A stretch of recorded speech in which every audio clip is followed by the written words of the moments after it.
근데 아까 도려낸다는 뭐 선제적으로 해야 된다는 표현 쓰셨지만 사실 윤관석, 이성만 의원이 자진 탈당 결정한 것도 그 중에 일환이다라고 생각하실 수도 있을 네, 것 같고 그렇습니다. 이거를 이재명 대표가 설득했다는 보도가 나왔거든요. 이게 진짜인가요? 아니, 저는 뭐 그렇게 알고 예, 있습니다. 예, 예. 그리고 단호한 조치를 취하는 게 민주당에도 좋은 길이라고 말씀하셨는데 뭐 좀 공감합니다. 다만 그 단호한 조치라는 거 하는 것이 윤관석 의원이나 이성만 의원 같은 경우는 본인의 녹취가 돼 있으니까 본인들은 책임을 느끼고 또 지도부에서도 저는 뭐 여러 차례 대화를 한 걸로 알고 있습니다. 그래서 만약 뭐 자진 탈당하지 않으면 그 이상의 당의 어떤 조치도 논의됐던 것으로 저는 알고 있고요. 다만 그 외에 많은 의원들이 돈 봉투를 수령했던 의원들에 대해서는 여러 가지 찌라시가 지금 나돌고 있습니다. 지금 전혀 확정되지 않은 상태에서 불러가고 뭘 할 수가 없는 거예요, 사실은. 그 조사의 대상을 선정하는 것도 그렇고 선정되는 그 순간 엄청난 정치적 타격을 입게 됩니다. 저는 오히려 그렇기 때문에 제가 자꾸 검찰 수사 얘기를 하는 게 예. 검찰에서 어느 정도 윤곽이 밝혀지고 결과가 나온다면 그거에 대해서 정말 민주당이 그 이상으로 어쨌든 관련자들이라든가 또는 주변에 연관된 분들에 대해서 단호한 조치를 취해야겠죠. 네.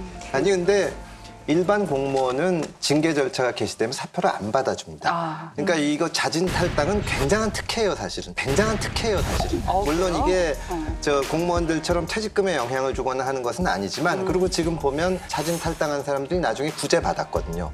그래서 저는 물론 당에서도 어려운 점이 있겠지만 이거는 출당을 하는 게 맞고 그다음에 윤관석 의원 같은 경우 저는 개인적으로 가까워서 사실은 안타까운 마음은 있지만 민주당에서 공천받아서 3선 의원을 했습니다.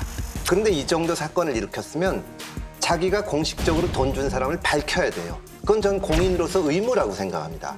그거를 억울하고 사실관계에 대해서 할 말은 많지만 하면서 그냥 슬그머니 탈당만 하는 것은 저는 절대로 이게 좋게 볼 수가 없고 그거를 설득하는 것이 대표의 능력입니다. 당신이 당에서 3번 공천받아서 국회의원 됐지 않냐. 그런데 이런 위기를 만들었는데 그걸 어떻게 혼자 지금 생존의 문제로 생각하냐. 이거는 밝히고 넘어가야 되고 돈 봉투 받은 사람은 반드시 당에서 잘라낼 거다. 이렇게 나가야 되는데 그냥 자진 탈당만 한 것은 제가 원칙주의자라서 그런지 모르지만 저 일반 국민들은 절대 납득을 못할 겁니다. 그럼 뭐 이게 그 자진 탈당했다고 해서 당내에서 이 사건이 뭐 정리되거나 또 국민에 대한 민주당의 책임이 감경된다고 생각하지 않습니다. 어쨌든 이건 앞으로 계속 문제가 될 것이고 최종적으로 사법적으로 정리되면서 또 비슷한 시기에 민주당에서도 그야말로 좀 뼈를 깎는 그런 쇄신책을 만들어야 될 것으로 보고 있습니다.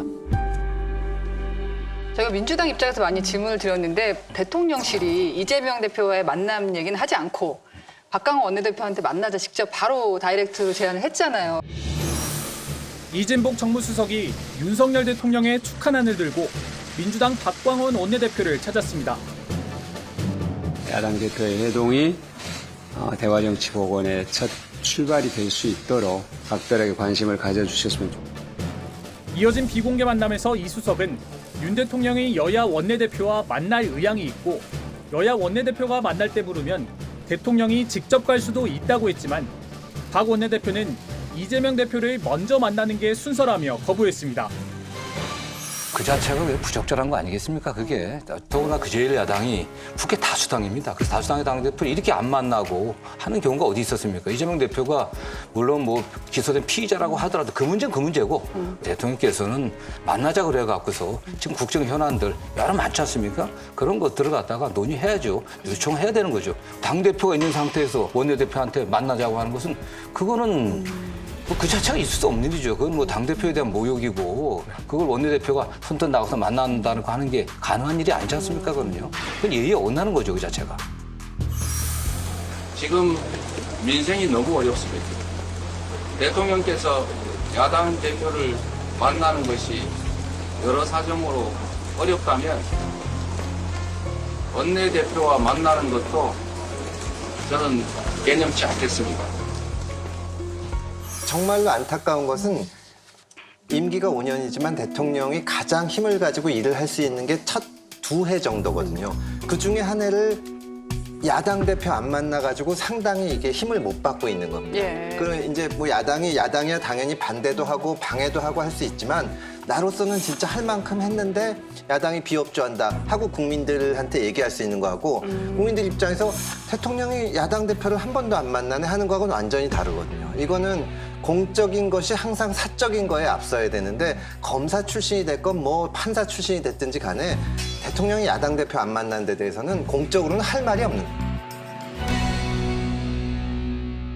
일각에서는 이제 박 원내대표가 당선되면서 이재명 대표 사퇴론으로 결국 번질 거다 이런 관측이 나오고 있습니다. 박 원내대표는 송기현 원내수석 부대표를 비롯해 비명계 인사들을 원내 지도부에 발탁하면서 쇄신을 강조했는데 그러자 일부 친명계 의원은 비명, 친명 구분한다면 원내대표직을 수행하기 어려울 것이라고 견제에 나섰습니다. 다른 친명계 중진 의원도 현재 높은 당 지지율은 이 대표 지지자들 덕분이라며 박 원내대표가 이 대표와 갈등을 빚는다면 내년 총선이 힘들어질 것이라고 경고했습니다. 어쨌든 당이 굉장히 어수선하고 위기인 상황인데 또 다수의 의원들이 지금 상황에서는 이재명 당대표를 중심으로 한 지도부 중심으로 뭉쳐서 문제를 해결해야 되지 않나 이런 생각이 더 많은 것 같고요. 당대표가 사퇴한다고 하면은 그 이후에 구체적으로 어떻게 당을 꾸려갈 건지 굉장히 더 혼란스럽죠, 사실은. 그렇기 때문에 저는 뭐 그 문제 크게 부각될 가능성은 없다고 보고 있고. 정성호 의원님 말씀이 100% 맞다라는 생각이 들고요. 윤석열 정부에서 대통령과 양 정당의 원내대표 간의 회동이 어떠냐 이런 식의 타진이 있었을 때에도 대표가 먼저 하시지 않았는데 내가 먼저 할 수 없다. 이재명 대표에 대한 상당히 존중 내지는 인정 이런 것이고 또 가능한 한 공존하겠다라고 하는 의지를 표명한 것이 아니냐 이런 생각이 드는데요. 그럼에도 이 입장이 얼마나 오래 갈 것인가. 저는 그 리트머스 테스트 종이는 바로 이재명 대표에 대한 제2의 구속영장 청구가 있었을 때 과연 박광온 원내대표가 어떤 입장을 취할까. 정말 자유투표를 하겠다라고 하는 입장이 나올 가능성도 있지 않을까. 그래서 그때가 어쩌면 거사의 시기가 될 가능성도 있지 않을까.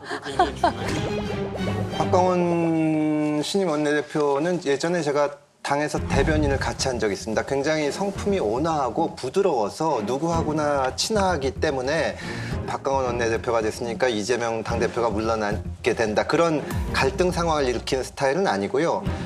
그러나 이제 이 사법 리스크 문제 때문에 민주당은 한 번쯤 결단을 내려야 될 순간이 올 겁니다. 그때 그 자리에서 역할을 할 수 있는 사람이 사실은 원내대표거든요. 예. 오히려 그리고 그때 박광원 원내대표가 제 역할을 하느냐 아니면 그냥 원만하게 사느냐 예. 여기서 민주당의 큰 갈림길이 있다고 생각합니다.